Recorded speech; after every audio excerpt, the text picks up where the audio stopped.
Part ৩৯। আজ শরতের আলোয় এই যে চেয়ে দেখি রবীন্দ্রনাথ ঠাকুর। আজ শরতের আলোয় এই যে চেয়ে দেখি, মনে হয় এ যেন আমার প্রথম দেখা। আমি দেখলাম নবীনকে প্রতিদিনের ক্লান্ত চোখে, যার দর্শন হারিয়েছে। কল্পনা করছি অনাগত যুগ থেকে তীর্থযাত্রী আমি, ভেসে এসেছি মন্ত্র বলে উজাড় স্বপ্নের স্রোতে।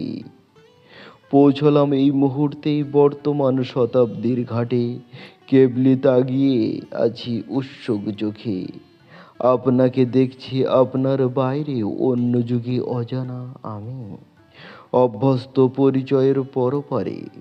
তাই তাকে নিয়ে এত গভীর কৌতূহল, যার দিকে তাকাই চক্ষু তাকে আঁকড়িয়ে থাকে পুষ্পলগ্ন ভ্রমের মতো।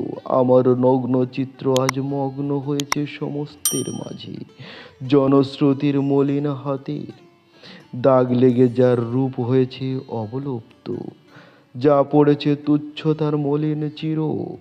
তার চেয়ে জীর্ণ উত্তরীয় আজ গেল খসে, দেখা দিল সেই অস্তিত্বের পূর্ণ মূল্য, দেখা দিল সেই অনির্বাচনীয়তাই, যে বাবা আজ